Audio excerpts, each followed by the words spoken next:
Ah, Hoy tenemos el gusto de oír a Priscila Ávila, quien termina su fellow en este mes. Ah, Le hemos oído muchas charlas, todas muy buenas, eh, y vamos a tratar un tema pues ha sido muy interesante y muy difícil para todo el mundo. Es una enfermedad que yo creo que debería entenderse como una distrofia de la esclera, que es hereditaria. La calidad de la esclera, la esclera termina no haciendo honor a su nombre de duro y es blanda o es elástica y se expande aumentando el tamaño del ojo y resultando en la característica pues más obvia que es el cambio refractivo, y por eso lo llamamos miopía, alta miopía y todos los demás sinónimos que va a mencionar Priscila. Pero realmente lo que ocurre es mucho más allá de un desenfoque, porque ese aumento del tamaño del globo tiene consecuencias en todos los tejidos.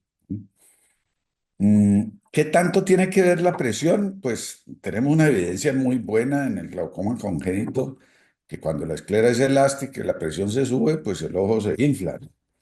Pero todos los esfuerzos que se han tratado de hacer para determinar en miopía qué tanta influencia tiene la presión, pues no han logrado probar. Sin embargo, es una teoría que sigue funcionando allí. El hecho es que esa pared que ya no es dura, sino que es elástica, no se adelgaza uniformemente, sino en forma irregular. De hecho, la esclera no es uniformemente gruesa. Entonces, no solo se aumenta el tamaño del ojo, sino que se deforma. Y esa deformidad pues produce una serie de cambios que son los que vemos y son los que describimos cuando miramos el fondo del ojo. Los cambios son en la coroides, en la retina y en el vítreo. Y tampoco está del todo claro si todos los cambios que ocurren son exclusivamente por aumento del tamaño del ojo o también hay factores que influyen en las alteraciones del vítreo, por ejemplo, que es lo que más nos ocupa en esta charla. Y la historia comenzó pues hace muchos años, porque este es un aporte que estamos haciendo al manejo de esta enfermedad. No somos los únicos, pero sí diría, Priscila lo va a mostrar, probablemente los que vamos a aportar más información. La historia comenzó con el desprendimiento de retina miópico, en donde comenzamos a hacer lo que todo el mundo hace, pues poner implantes, encontrando que ponerle implantes a una esclera delgada, a un ojo grande, eh, pues tenía muchas complicaciones y muchos problemas. Los puntos epiesclerales o penetran y producen hemorragia o quedan muy superficiales y se desgarra y se desplazan y se destruyen los implantes. Entonces, pues todos los reportes y todo el mundo sabe, todo el que trabaja en esto, sabe que la tasa de complicaciones del desprendimiento de retina miópico con implantes pues es muy alta y el número de fracasos es muy alto. Y entonces hace muchos años yo tomé la decisión de que el abordaje debería ser interno, o sea, que todo desprendimiento de retina se manejaba con vitrectomía. ¿Por qué no lensectomía? Si el cristalino le está sobrando a un miope, entonces agregarle la lensectomía, que además nos daba una visibilidad mucho mejor para tratar el vítreo y para hacer seguimiento del paciente. Y entonces comenzamos a hacer eso hace muchos años y aparecía el problema del otro ojo. Entonces un paciente que ha sido miope toda su vida, dependiente de gafas o lentes de contacto, se le desprende la retina en un ojo, le hacemos esa cirugía y queda viendo muy bien. Ya no necesita gafas, queda con un 50, un 40 sin corrección, y el otro ojo que todavía tiene 22, 25 dioptrías, pues se le vuelve un lío. Si no es capaz de manejar el lente de contacto, pues el paciente terminaba monocular, porque el otro ojo pues no le servía y no para ver muy de cerca. Entonces comencé a recibir presión de los pacientes, bueno, y el otro ojo, ¿por qué no le hace lo mismo si lo pudo hacer en este? Y durante muchos años, pues insistí en lente de contacto y muchos de los pacientes llegaron a la catarata y cuando llegaron a la catarata, entonces surgía el dilema. ¿Le opero solo la catarata o de una vez le quito el vitrio? Habiendo tenido la experiencia de que el vitrio en estos pacientes era muy anormal, y de que los desgarros no se comportaban, o la fisiopatología del desprendimiento de retina tenía muy poco en común con la fisiopatología del desprendimiento de retina en los ojos normales. Los rotos no estaban en la base del vítreo, de hecho no tienen base del vítreo como tal. Hay muchos puntos de adherencia del vítreo al polo posterior. Hay desgarros de muchas formas y en muchas localizaciones, y esa era otra razón muy fuerte para decir que los implantes no servían. Esto después la doctora Yoko Ono, una japonesa, pues con un CT de campo amplio, lo ha documentado y lo ha mostrado. Lo que observamos en cirugía durante muchos años, lo documentó y lo mostró muy bien, comprobando una vez más que los implantes no tienen sentido en el manejo del desprendimiento de retina. Pero entonces comenzamos a hacer algo que sonaba muy atrevido, que era, en vez de hacerles solo cirugía de catarata, hacerles primariamente a los pacientes miopes que se iban a operar de catarata, primariamente vitrectomía. Y eso pues obviamente es muy controvertido cuando yo lo hemos mencionado en congresos, en reuniones, pues a la gente le paran los pelos, dicen, ¿cómo así? Es verdad, usted está diciendo lo que quiso, quiere decir lo que dijo. Eh, y la verdad, no habíamos hecho una buena revisión, no sabíamos qué pasaba con los pacientes a los cuales para una catarata se le hace lensectomía y vitrectomía primaria. Entonces, Priscila se interesó en el tema y con una cantidad de trabajo enorme por lo de siempre, los defectos en nuestros sistemas de información, sobre todo en la parte de la anotación de diagnósticos, en donde en el sistema actual estamos empeorando, no estamos mejorando. Ah, Significan que quien quiere hacer una revisión tiene que hacer un trabajo enorme. Priscila nos contará cuántas historias tuvo que revisar para encontrar el número de pacientes que encontró, que no es un número muy impresionante, pero sí van a ver que es uno de los mejores números que va a haber publicados. Entonces, sin más, ah, comencemos a oír a Priscila. Muchas gracias. Listo. Bueno, muy buenos días. Muchas gracias, doctor, por la introducción. Buenos días a todos acá en el auditorio también y a los que están conectados. El día de hoy tengo el gusto de dar pues mi última charla como fellow de retina y este año quiero expresar que ha sido magnífico. Y bueno, para cerrar con este trabajo que espero que les aporte mucha información importante y que también aporte a la evidencia científica. El título del trabajo es Características clínicas prequirúrgicas y resultados postoperatorios de pacientes con catarata y miopía patológica tratados con cirugía de catarata y vitrectomía combinada en la Clínica de Oftalmología de Cali.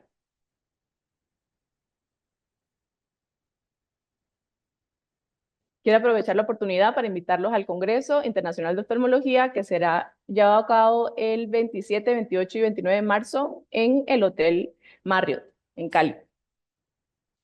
Bueno, en cuanto al equipo investigador que estuvo aquí trabajando en este trabajo, pues el doctor Castro como investigador principal, la doctora Beatriz Gendo y la doctora Denis Anaya como asesoras especializadas. Y para empezar y adentrarnos un poco más en el tema, pues el doctor acaba de dar una introducción bastante amplia. Vamos a andar un poquito más sobre esto. Y es que cuando hablamos y pensamos en miopía patológica, tenemos que tener en cuenta que nos enfrentamos a complicaciones Y estas complicaciones no son solamente funcionales, sino también complicaciones de tipo estructural. Otra de las cosas que nos vamos a enfrentar es que estos pacientes van a desarrollar cataratas, como les voy a explicar más adelante, y ver con evidencia que las cataratas las desarrollan de forma más temprana. Entonces tenemos un problema.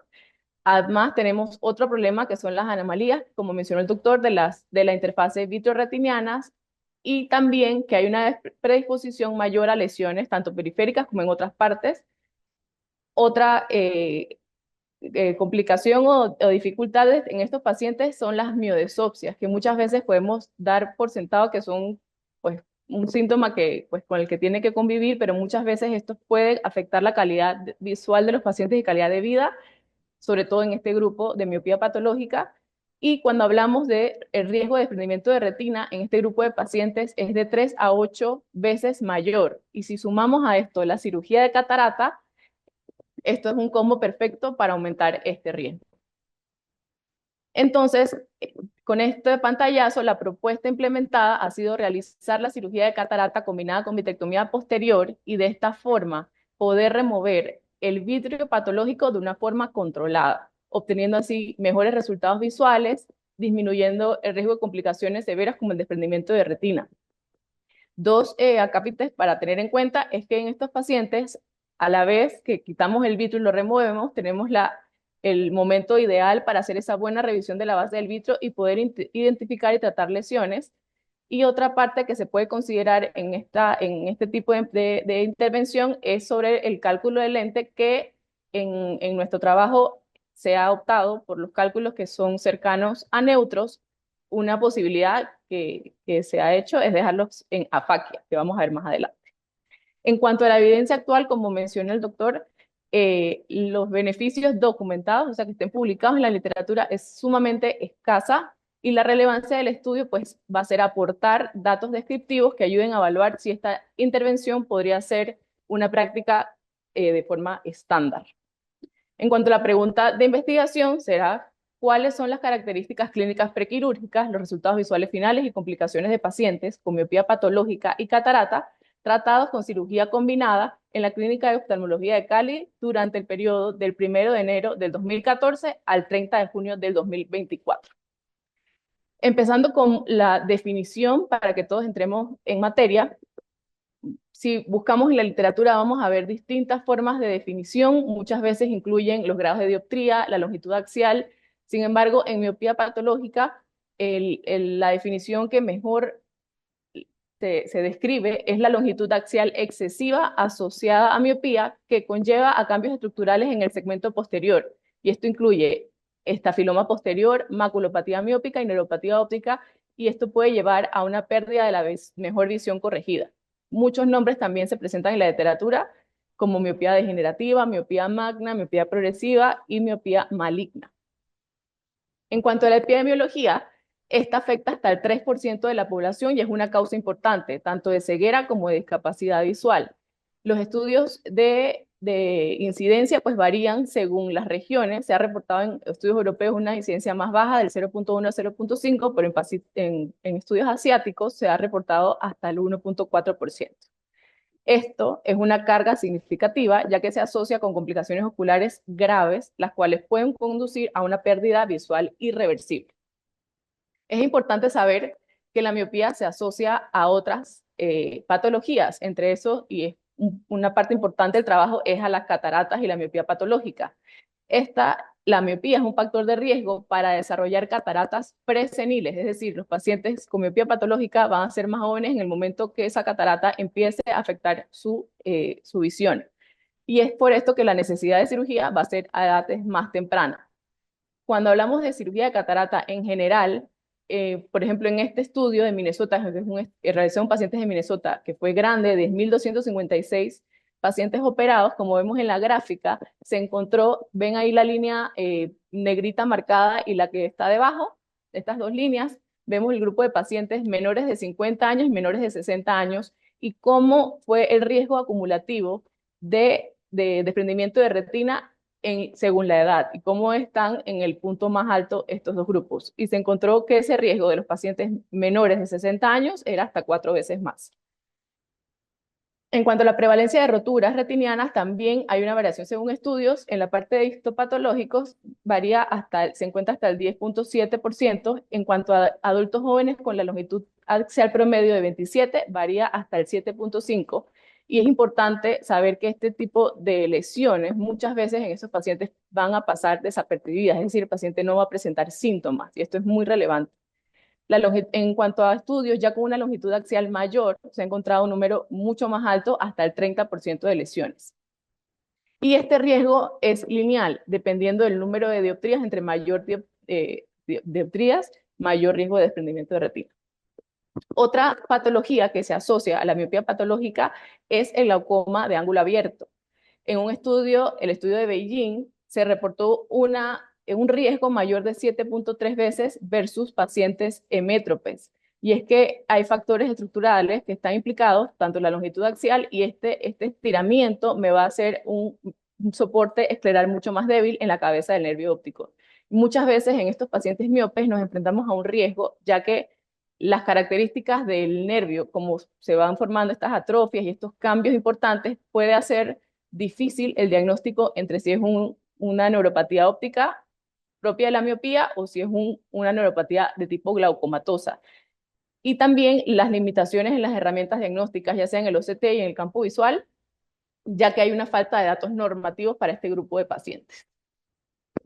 En cuanto a cambios estructurales, pues tenemos la elongación axial excesiva que produce los cambios y las complicaciones con riesgo de pérdida visual significativa. Entonces, lo que va a ocurrir en estos pacientes es que hay un estiramiento tanto de la coroides, la retina y la esclera, y este adelgazamiento va a ser de tipo progresivo y en lo más pronunciado se va a dar en el polo posterior, haciendo que se desarrolle este estafiloma posterior, que es una característica patognomónica de la miopía patológica.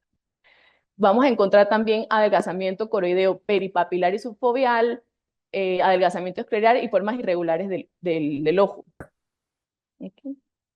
Aquí vemos estas lesiones que cuando las vemos de una vez podemos identificar, es un paciente con una miopía patológica, como la atrofia cororetinal en parche, también la podemos tener difusa. Esta en parche son lesiones blanquecinas, amarillentas, grisáceas, bien delimitadas, que se forman por una atrofia extensa del EPR, donde podemos ver prácticamente la esclera. Ellas a veces confluyen, como en este paciente, y se forman grandes placas de atrofia. También tenemos las estrías de laca, que están aquí en la parte de abajo, que son producto de rupturas de la membrana de Bruch, que muchas veces están también entrecruzadas y pueden afectar significativamente también la visión. Y estas manchas de Fuchs que se forman secundarios a procesos de neovascularización, donde queda una cicatriz con una pigmentación central. En cuanto a cambios estructurales, como ya mencioné, tenemos mayor prevalencia de lesiones periféricas. Entre las manifestaciones más frecuentes está el fondo coroideo y también las lesiones periféricas retinianas en el 63.8%. Entre otras lesiones más comunes está el blanco sin presión, la atrofia cororetiniana, la atrofia difusa, parchada, en la generación en la tiz y en baba de caracol. Este video resume en parte el problema que conlleva realizar este trabajo. Vamos a ver si se proyecta.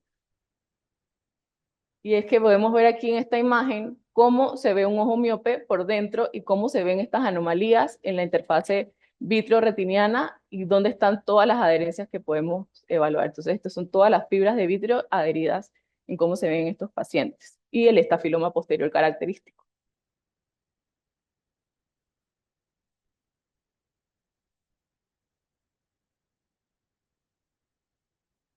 Ok, como mencionó el doctor, también una de las que le llaman la diosa de la miopía patológica es la japonesa Kyoko Ono Matsui, que ha hecho múltiples estudios, libros, publicaciones sobre este tema.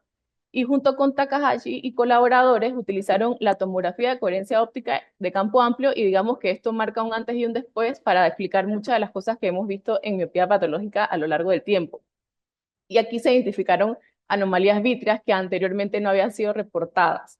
Encontraron que el DBP en estos pacientes era asimétrico a la fobia y que era más comúnmente, estaba ubicado en la región temporal e inferior, que la correspondencia entre la ubicación del DBP y el desplazamiento posterior de la esclera también encontraron que habían múltiples desprendimientos, no solamente en la región perifoveal como en un paciente normal, digamos, sino que habían múltiples desprendimientos con adhesión en varios puntos y no solamente a la fobia. También se asoció con retinosquisis alrededor de los vasos debido a la atracción que ejercía y también se encontraron multicapas de desprendimiento haciendo una semejanza a la vitriosquisis. Otras características importantes que se encontraron en el vitrio es que había también cambios en la corteza. Esta estaba mucho más engrosada y era intensamente reflectiva. Las hebras vítreas van a ver más adelante que son muy características, que son inusualmente largas, como unas tiras largas corriendo perpendicularmente desde los vasos sin adherirse a la periferia. Y también se encontró que el DBP se desarrollaba primero en áreas con mayor proyección escleral, es decir, donde estaba el estafiloma posterior. Entonces, aquí en esta imagen podemos ver un ojo, digamos, miope, pero no con miopía patológica, y vemos cómo se da el DBP normal que queda todavía unido aquí en el área perifoveal, y acá empezamos a ver cómo vemos un OCT de campo amplio de un paciente con una miopía patológica. Vemos en la imagen un disco con una creciente escleral, vemos también las estrías de la casa centrales y alrededor de las flechitas blancas alrededor, arriba, podemos ver cómo se ve proyectado el estafiloma posterior. Esto está muy tenue, pero aquí en la pantalla donde está el OCT, vemos estas flechas amarillas y aquí hay una línea tenue que corresponde al DBP que está ocurriendo en esta parte del estafiloma posterior. Acá en otra imagen vamos a ver múltiples zonas donde está adherido el vitrio. Aquí está mucho más engrosado, causando entonces estas adherencias significativas. Y otras imágenes un poco más severas que forman ya incluso hasta agujeros maculares, retinosquisis, y en estas zonas que son múltiples adherencias y no solamente en una. Y en esta imagen es donde claramente pueden ver estas hebras que llaman perpendiculares que se adhieren y aquí se ven muy marcadas. Otra de las variantes que se encontraron o que es relevante en esta patología es la degeneración vítrea, y es que la sinéresis ocurre de forma más temprana y es más extensa. Un estudio publicado por Grosniklaus presentó que 100% de los pacientes miopes altos examinados presentaban liquefacción vítrea central, y es por esto que se produce tanta sintomatología en este grupo de pacientes. Entonces, la mayor prevalencia del desprendimiento de vitrio posterior comparado con hemétropes en todos los grupos de edad fue lo que se encontró, y esto habla sobre un impacto de la miodesopsias en la calidad de vida del paciente. Y hay estudios que sugieren que su impacto negativo es mucho más relevante de lo que antes se pensaba y como que se le daba a los pacientes. En cuanto a cirugía de catarata en pacientes con miopía, ya entrando en la misma cirugía con miopía, hay un mayor riesgo de desprendimiento de retina con una incidencia de 10 al 15%, de 10 a 15 veces mayor que en la población general, con un riesgo elevado en algunos estudios publicados de mayor de 26 milímetros 4 años después de la cirugía. Y esto de 4 años después lo vimos en varios estudios, y esto nos abre la puerta a pensar que pues, los seguimientos, cuando debemos seguir un paciente, tiene que ser un más promedio de ese tiempo de por lo menos 4 años, como vamos a ver más adelante. Otras complicaciones quirúrgicas que se han estudiado asociadas a la cirugía está la ruptura de cápsula posterior, el síndrome de contracción capsular. Estos ojos tan grandes muchas veces al implantarle lente intraocular pudieran tener una inestabilidad y tener subluxaciones de lente. Y factores de riesgo que se encontraron es la edad joven, que es la que la tienen nuestros pacientes, y condiciones vitreoretinianas preexistentes y también que no hayan tenido todavía desprendimiento del vitrio posterior. En cuanto a la cirugía de facomulsificación y vitrectomía posterior, es decir, combinada, sí hay muchos estudios, pero en otras patologías, como en la hemorragia vítrea, en la membrana epirretiniana, en el agujero macular, incluso en el desprendimiento de retina, donde se coloca también el lente intraocular. Sin embargo, en esta patología, la evidencia es muy limitada. En cuanto a los resultados en la cirugía combinada, se han hecho estudios comparativos donde ven que no hay una diferencia entre resultados refractivos y la posición del lente comparados con solamente la facomulsificación. Y en cuanto a los beneficios, pues es un tiempo quirúrgico único, mayor recuperación y también en los costos, pues obviamente menores. En cuanto entrando al trabajo, la metodología del diseño del estudio es un estudio retrospectivo de casos La población y muestra fueron los pacientes con miopía patológica que ya describí en el tiempo de del 1 de enero de 2014 al 30 de junio de 2024. Para esto se hizo una revisión de historias clínicas y se describió de forma detallada cada caso, recolección de datos pre y postoperatorios. El objetivo general fue describir las características clínicas prequirúrgicas y los resultados visuales postoperatorios y complicaciones de estos pacientes en este periodo de tiempo. En cuanto a los objetivos específicos, el primero fue describir las características clínicas y demográficas, también conocer los antecedentes oftalmológicos, evaluar los resultados visuales postoperatorios, identificar las complicaciones intraoperatorias y postoperatorias, conocer la presencia de lesiones, que sí hubo presencia de lesiones periféricas que requirieron tratamiento en el momento de la cirugía con endoláser y correlacionar la longitud axial con los resultados visuales.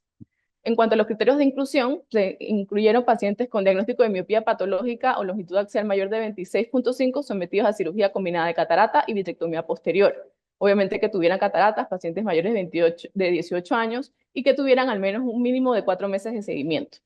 Se excluyeron pacientes con otras patologías no relacionadas, pacientes sometidos solamente a facomulsificación, pacientes con enfermedades oculares preexistentes severas, pacientes con antecedentes de cirugías intraoculares previas y pacientes que no completaron el seguimiento postoperatorio o pérdida de datos durante el estudio. Estas fueron las variables a identificar, entre esas la edad, el sexo, la agudeza visual final e inicial y las complicaciones. Se realizó la técnica de recolección de datos mediante los códigos CI 10 y también los códigos CUPS para obtener la mayor posible cantidad de, de sujetos de estudio. Se hizo una selección de pacientes, se hizo la extracción de variables, se registró y se hizo el análisis estadístico. Se tomaron en cuenta las consideraciones éticas y esta pues, investigación es de un riesgo que no presenta ningún riesgo, ya que es un estudio retrospectivo. Y ahora sí, empezando con lo que nos interesa, fueron los resultados. Entonces se hizo una revisión de 1.206 historias clínicas, donde se encontraron 30 ojos. Se tomaron entonces en cuenta los criterios de exclusión y quedamos con 26 ojos correspondientes a 19 pacientes. Se hizo el proceso de análisis de datos.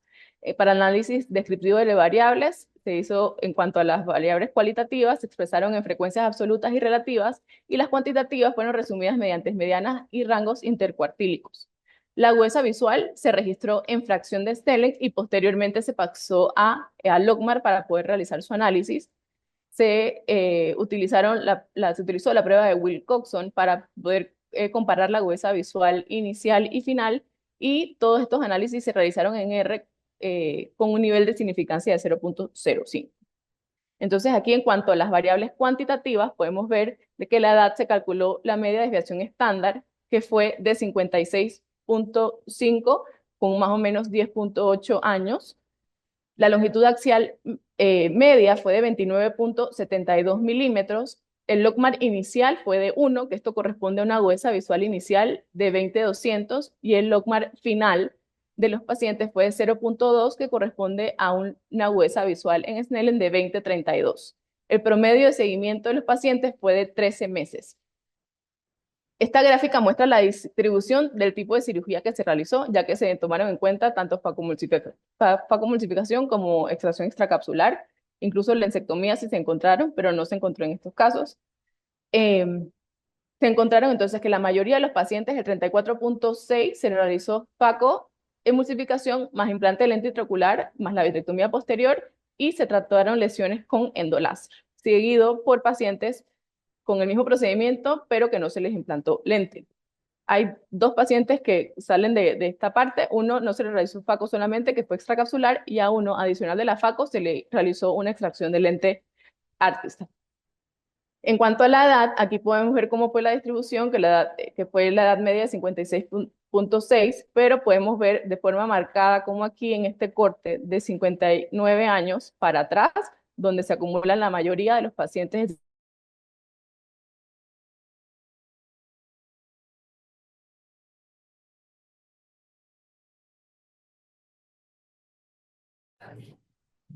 No se escucha, doctora.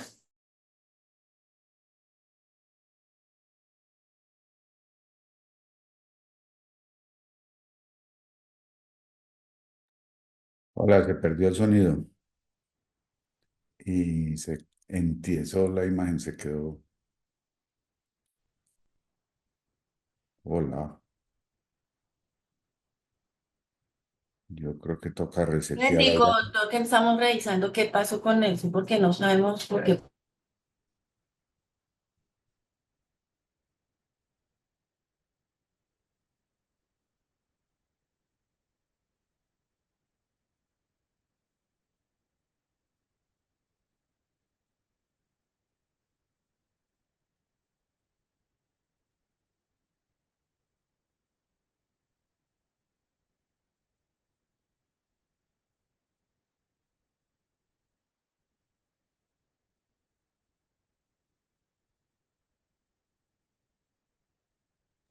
Doctor, estamos revisando aquí qué es lo que pasó, porque eso no está bien. No sabemos si es del auditorio.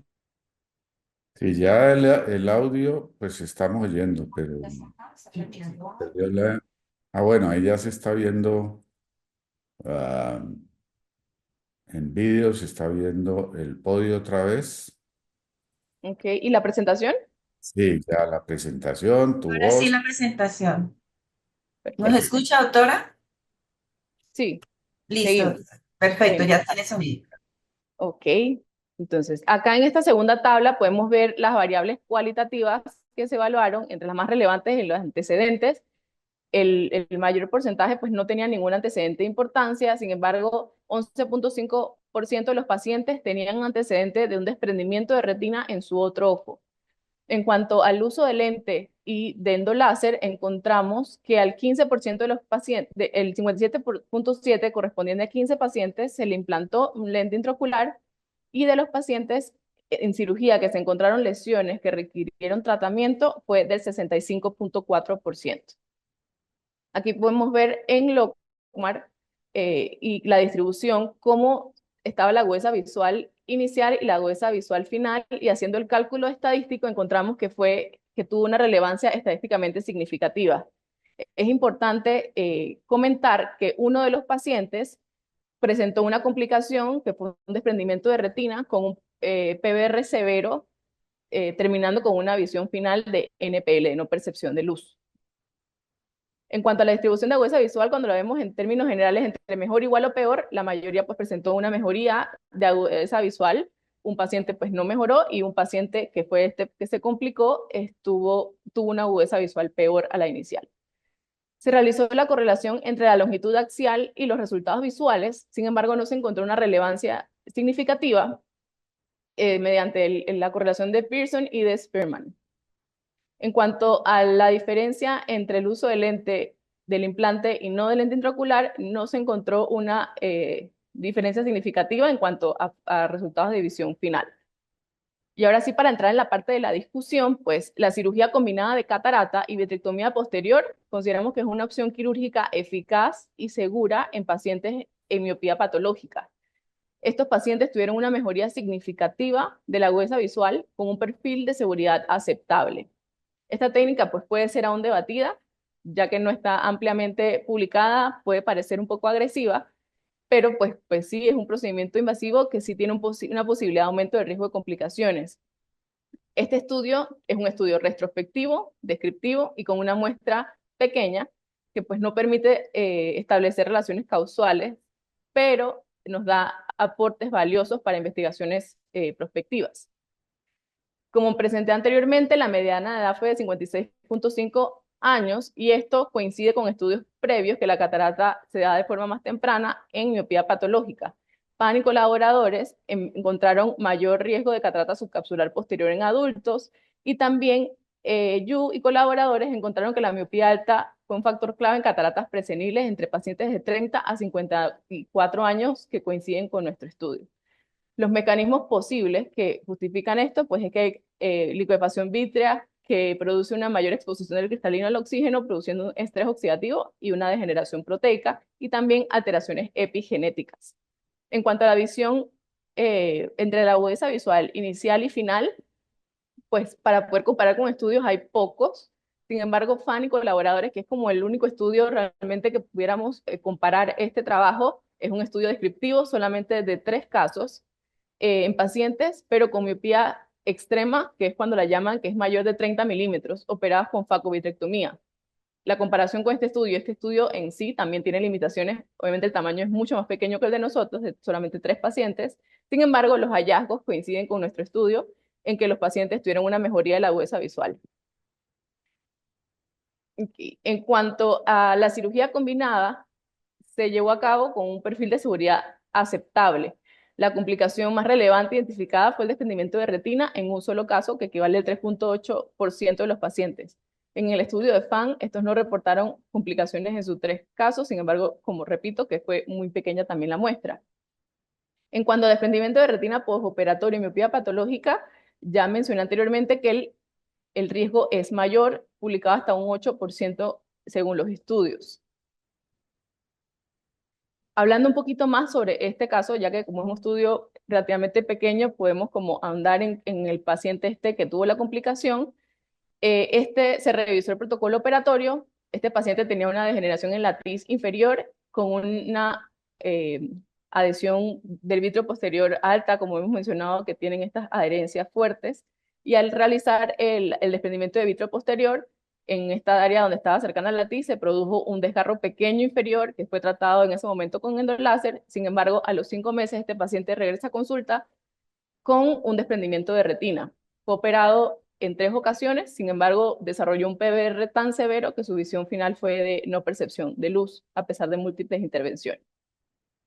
En cuanto a los pacientes que recibieron, que se les implantó un lente intraocular, fue de 57.7, y esta decisión de dejar los pacientes en afaquia fue, según el cálculo biométrico, que dio cercano a neutro. En estos no hubo diferencia entre los que se dejó en afaquia y no, y aquí podemos como apoyarnos un poco para tomar esa decisión en que pues hay unos riesgos asociados a los lentes intraoculares.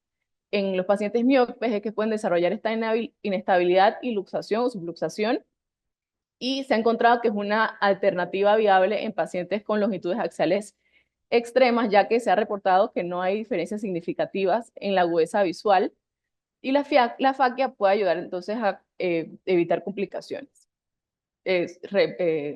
relevantes al lente intraocular.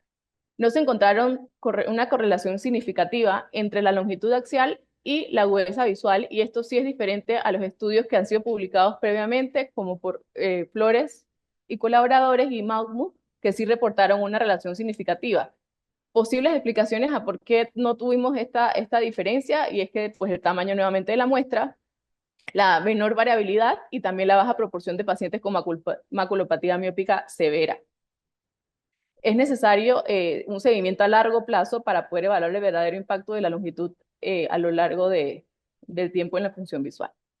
Y ya para finalizar, en cuanto a las conclusiones, pues en los aportes del estudio nos evalúa resultados visuales y seguridad de la cirugía combinada en miopía patológica, dándonos una mejoría significativa en la agudeza visual con un perfil de seguridad aceptable.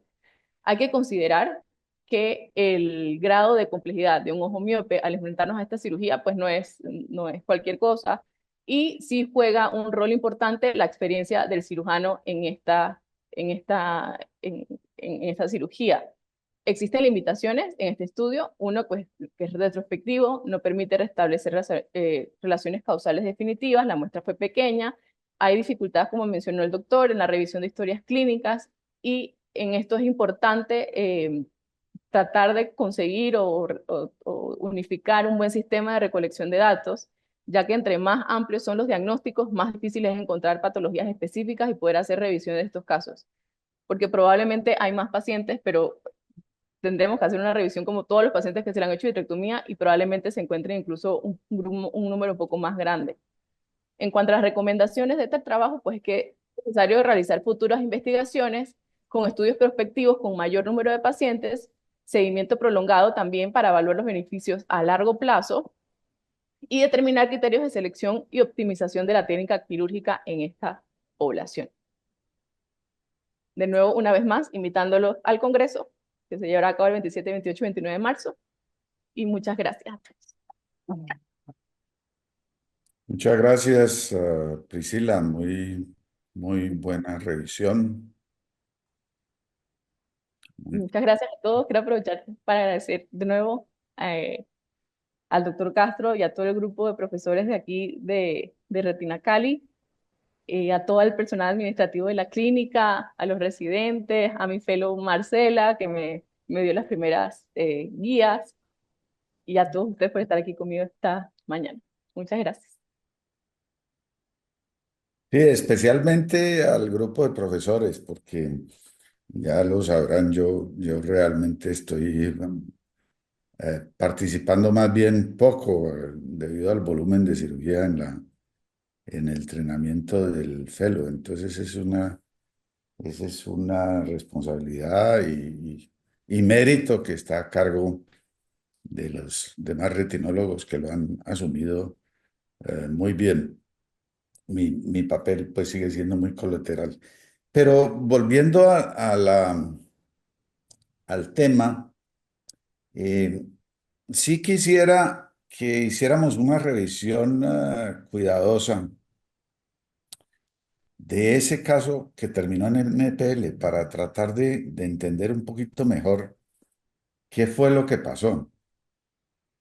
Fue una complicación intraquirúrgica, fue un error, fue una falla en el láser.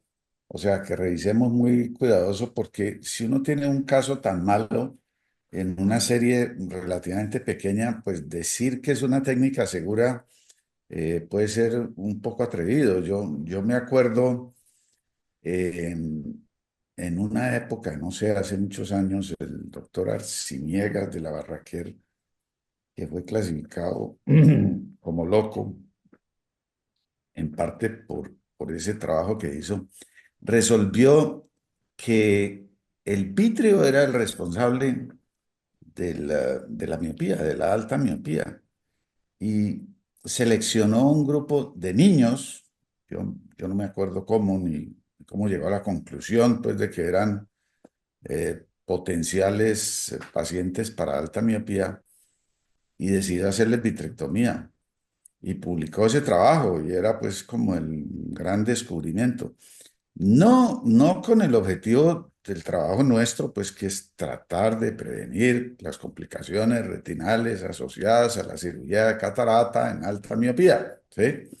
Sino con el supuesto propósito de prevenir la miopía, que si el vitrio era la causa, se quitaba el vitrio, entonces no les iba a dar miopía.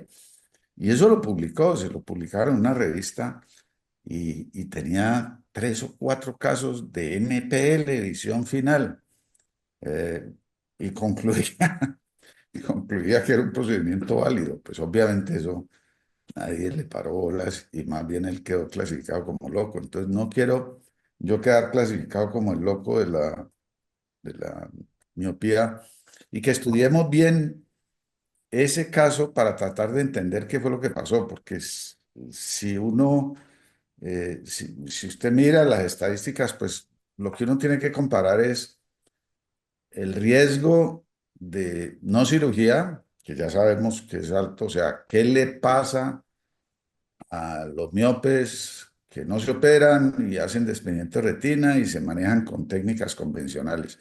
¿Cuál es el riesgo de terminar perdiendo el ojo? Y yo creo que no es insignificante, hay un buen número. ¿Qué le pasa a los miopes que se les opera la catarata solamente y se les deja el vitrio? ¿Qué les pasa en términos de desprendimiento de retina y el riesgo de terminar perdiendo el ojo? Porque aquí estamos mostrando nosotros un enfoque que creemos que es mejor, que es preventivo, pero tenemos un caso en donde se perdió el ojo. Entonces yo creo que tenemos que eventualmente terminar haciendo esa comparación y entender en este caso muy bien qué pasó, porque si está relacionado estrictamente con la técnica, pues sí es como preocupante. Y ese es el valor de hacer revisiones, ¿no? Porque si ustedes me preguntan a mí, todos mis pacientes miopes que les he hecho esta cirugía están felices, me prenden velas, me consideran que yo soy un héroe, ¿sí? Eh, ¿Y qué recuerda uno? Pues todo eso bueno, todos esos veintitantos ojos buenos, o probablemente más, y probablemente uno tiende a olvidar ese casito malo que se complicó, pero pues, me parece preocupante que haya un caso que haya ido tan mal. Preguntas para Priscila, comentarios. Alguien que quiera criticar y decir que efectivamente estamos locos. Buen día, Alberto, con Diego Hola. Marín. No, no quiero criticar ni decir que están locos, pero sí quiero resaltar una cosa, Priscila, muy interesante el trabajo, y es que ahora que está tan en boga la facorrefractiva y que todos estamos viendo pacientes que les han hecho facorrefractiva muy jóvenes, entonces, ¿qué se puede esperar en un paciente que se haga una facorrefractiva por miopía y presbicia, que nos están llegando? Y una vez se ha hecho, porque ya nos han llegado, ¿cuál sería el camino a seguir con ese paciente? Ustedes vieron una de las gráficas que mostró Priscila en donde la curva de desprendimiento de retina se pega una disparada y se pega una disparada como al cuarto año, ¿sí? Comienza a subir dramáticamente y ahí es donde se diferencia según la edad. Los de menores de 50 años o de 60 están por acá arriba y los mayores de 60 están por acá abajo. O sea, la diferencia es grandísima. Yo tengo una charla sobre eso, pues que la he presentado inclusive en congresos de la clínica, presenté. Y simplemente si uno divide la tasa de desprendimiento en esos pacientes de refractiva jóvenes versus la tasa del mismo grupo de pacientes de desprendimiento de retina, del mismo grupo de pacientes que no se han hecho cirugía, a mí lo que me daba, yo no sé si eso estadísticamente, epidemiológicamente es correcto, pero la simple división me daba que la multiplicación era por 120 y por 200 dependiendo de la miopía. O sea, el riesgo se multiplicaba por 200. Lo que pasa es que, y yo lo explico ahí en la charla, si usted tiene un riesgo del 0,2%, pues eso es muy bajito, es muy difícil que usted diga, no, yo veo muchos pacientes, ¿no? Con el 0,2% es muy bajito. Y lo multiplica por 100, sube al 2, ¿no? Y sigue siendo muy bajito. O sea, usted opera 100 pacientes de faco refractiva y dos que nunca le consultan porque ocurren 3 y 4 años después y van directo donde el retinólogo, urgencias, usted nunca los ve. Entonces usted vive feliz de la vida, ¿no? Y eso es lo que decía, la importancia de hacer revisión estricta de los datos, ah, porque definitivamente, Diego, el riesgo se aumenta tremendamente, ¿sí? Toda faco refractiva por debajo de 60 años aumenta dramáticamente el riesgo de desprendimiento de retina. Y yo no soy tan radical como para decir, ay, debía estar prohibido, esos tipos los debían meter presos. No, hágala, pero infórmele al paciente. Dígale al paciente, mire, le vamos a hacer esta cirugía, es muy buena, funciona muy bien, tiene multifocalidad, todo lo que usted quiera, pero el riesgo de desprendimiento de retina se le aumenta y usted tiene que estar atento a los síntomas, moscas volantes, fotopsias, porque si le ocurren en cualquier momento del posoperatorio y usted consulta rápido, podemos prevenir el desprendimiento de retina. Yo he tenido varios casos y he tenido, pues, el cirujano se ofende, pero pues yo le mando el caso, yo le mando la copia de la historia para que se dé cuenta. Varios casos de esos que llegan con desprendimiento de retina. Y el paciente pregunta, doctor, ¿y esto tuvo que ver con la cirugía? ¿Qué le puede decir uno? Pues sí, sí, esto está relacionado con la cirugía. Y a mí, ¿por qué no me explicaron? ¿Por qué no me dijeron que el riesgo de desprendimiento de retina se aumentaba con la cirugía? ¿Qué puede decir uno? No, pues yo no sé por qué, pero sí se debería explicarse. Mi experiencia, ya, a mí no es que me caiga gorda la faco refractiva, yo hago todas las que me atraviesen, ¿sí? Pero mi experiencia es que paciente menor de 50 años, yo le digo eso, yo le explico y le muestro las tablas y las cifras y todo el mundo termina diciendo, no, dejemos los santos quietos, yo espero a tener 60 años. Entonces, yo estoy dispuesto a hacer la cirugía, pero muy poquita gente está dispuesta y les devuelvo la pelota con lo que decían ayer en la charla. Mírese usted, mírese a sus familiares cercanos. ¿Se la harían? ¿Se tomaría usted ese riesgo del incremento multiplicado por 100 o por 200 de desprendimiento de retina? Alberto, una corrección. 0,2% no es 2%, es 20%. Y es altísimo y es un riesgo muy alto. Y efectivamente, cuando uno explica eso, pues el paciente normalmente define que no. No, Y yo muchos digo que pacientes de segunda opinión que a veces ve uno, perdón, que sí. dicen, es que me ofrecieron esto, les digo, y le explicaron esto, ya la gente con eso, digamos, tiene mejores argumentos para tomar una decisión. Pero yo lo digo es porque quiero aprovechar que aquí hay residentes y que cuando uno ve en los congresos la gente haciéndole faco refractivo a todo el mundo sin explicar adecuadamente, uno realmente creo que se está exagerando en la proporción de pacientes que son buenos candidatos para esto. No, no hay duda, no, pero el número sí es, Diego, si no te operas, tenés el 0,2, 0,02. Si te operas y se multiplica por 100, subís al 2. O sea, Ah, es punto es cero dos, cero listo, ahora dos, sí. sí, 0,02 es tu riesgo. Si te operas, se multiplica por 100. Si es por 10 quedarías en 0,2. Si es por 100 quedarías en 2. Pues 2 es muy bajito y es muy fácil bailar con el 2, pero hay que ser realistas. Se multiplicó el riesgo por 100, es 100 veces más riesgo. Pero eso explica que la gente lo haga y viva contenta y viva feliz. Así como yo estaba muy contento con mis resultados de facovitrectomía en miopes altos y no estaba consciente de ese caso que le fue tan mal. Entonces yo creo que cuando uno hace las revisiones y se da cuenta, y yo diría que cualquier cirujano que esté muy contento haciendo sus facos refractivas en menores de 50 años, si hace una revisión cuidadosa, pero no como son la mayoría de los estudios. 30%, ayer veíamos eso en retinopexia, no, 30% de pérdida de seguimiento. No, pues, entonces eso no sirve.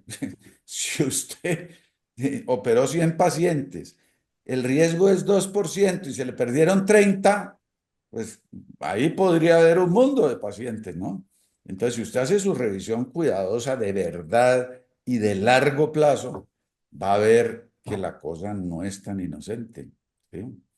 Y eso fue lo que nos motivó a hacer vitrectomía primaria en los miopes, saber que primero son jóvenes, segundo son miopes, eso les dispara el riesgo en algunos de los cálculos que yo hice y que presento en la charla es hasta por 200, ¿sí?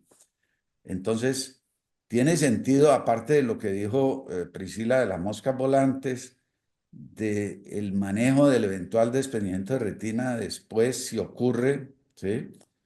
Tiene sentido hacer vitrectomía primaria. Están los problemas de la fobiosquisis, de las membranas epirretinales, de los agujeros maculares, todo eso tiene que ver con el vitrio. Entonces, si uno quita el vitrio, no solo está previniendo desprendimiento de retina, sino las demás cosas. Pues este estudio no toca eso, pero son las cosas pues, que hemos especulado alrededor de hacer vitrectomía primaria. ¿Algún otro comentario o pregunta que tenemos tiempito? La doctora Denis levantó la mano. Hola, hágale, Denis. Gracias, gracias, Blanquita. Bueno, también primero felicitaciones, Priscila, por el trabajo y por todo el año. Nos vas a hacer mucha falta realmente. Yo creo que todos en la clínica hemos tenido que ver con Priscila y este año se convirtió como en un eje muy importante en lo que es retina en toda la clínica. Para mí ha sido una de las mejores fellows que ha pasado desde que estoy de docente en la clínica y te queremos mucho. Y este trabajo me encanta porque desde que hice el fellow como que le copié la idea al doctor porque no por escuela, como dice la gente, sino porque realmente me convencieron los argumentos. Y efectivamente siempre duele un poquito cuando el caso de uno, que es este caso tan terrible, es el que se tira la estadística. Pero aún así, aunque el caso fue mío, sigo convencida de la estrategia y cada vez, de hecho, lo hacemos más. El último año hemos hecho más y lo que me motiva más es que además ya tenemos cirujanos de segmento anterior que están también convencidos de que funciona y estamos trabajando y haciendo casos juntos. Y en cuanto a ese caso, pues a ver, lo he analizado tanto y realmente fue como mi segundo caso de esta técnica, pues cuando estaba muy recién graduada y de verdad que las adhesiones del vitrio a la retina en estos pacientes son muy anómalas, algunas son en lugares muy diferentes, son muy fuertes y eso fue generando el DVP, digamos que el DVP en el polo tiene una estafibroma posterior muy profunda macular y haciendo el DBP hacia la periferia inferior en una zona de la TIS, en lugar de hacerlo controladamente, como decía Priscila, que es la idea es hacer una vitrectomía haciendo el vitrio controladamente, por exceso de aspiración, pues sobre la zona de la TIS generé un desgarro. Y entonces mi hipótesis es que ya después como el susto de ver que hice el desgarro, no terminé de retirar bien la base del vitrio, entonces quedó el desgarro, pero con una zona igual de fibras de vitrio traccionando, eh, aún con el láser, o sea, eso es algo que es importante también, y es que el láser no es algo que sea, y como lo diría, o sea, el láser no es infalible.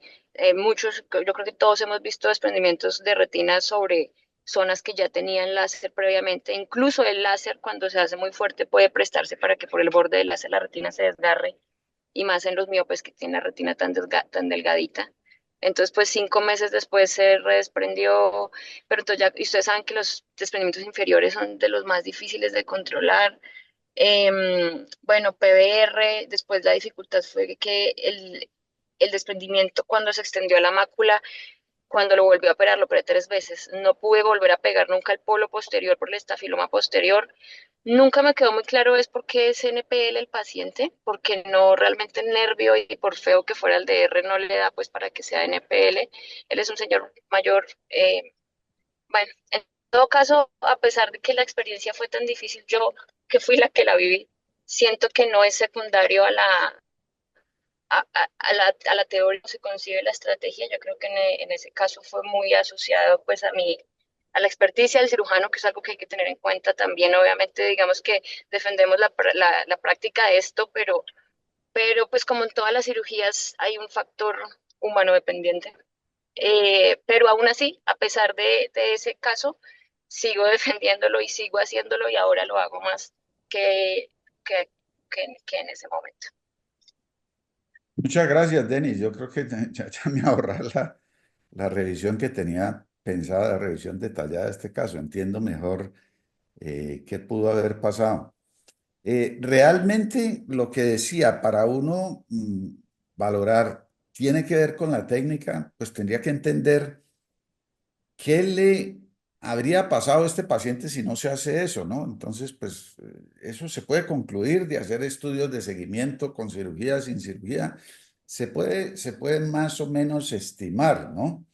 Porque lo que yo encontré eh, haciendo la cirugía de retina interno en los miopes es que estrictamente, fíjese que decimos DVP, pero, y Priscila lo dijo, y usted lo dice, y todo el mundo lo dice, pero en realidad hay un desprendimiento del vítreo posterior. No, no lo hay. No deberíamos usar ese término en miopía. Recuerden el video que mostró de Priscila de Kyoko.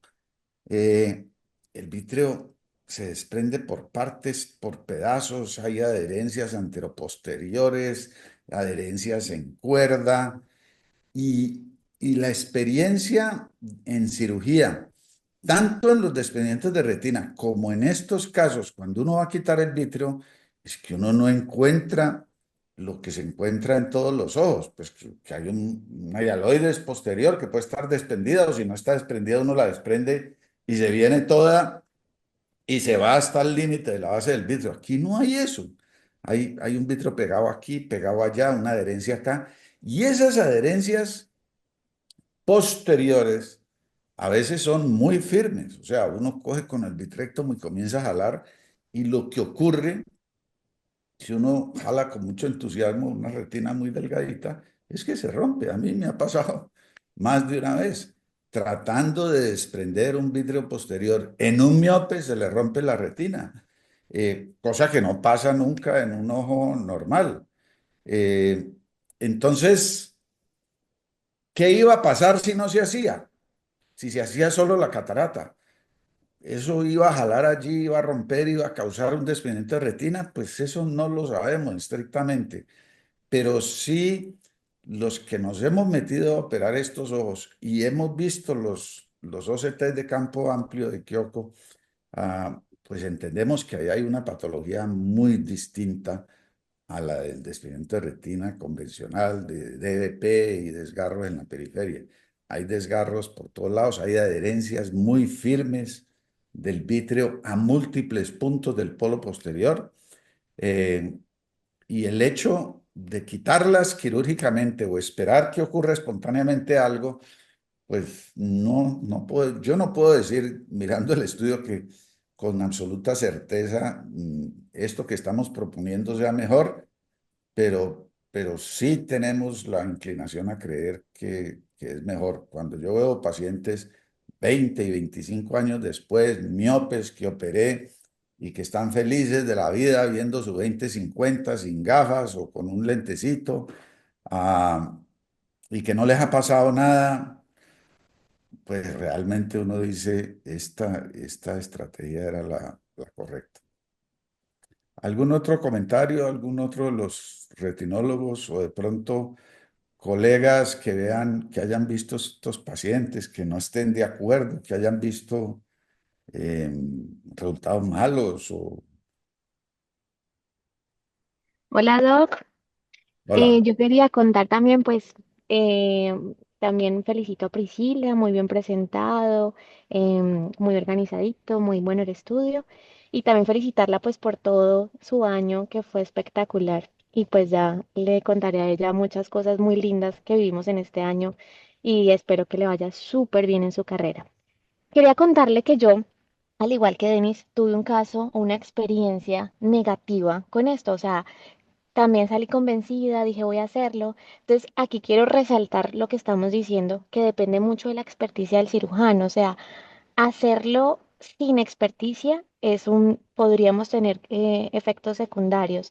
Y también, recién graduada, hice un caso, fue en el instituto, el paciente le hice faco y vitrectomía y también tuve desprendimiento de retina.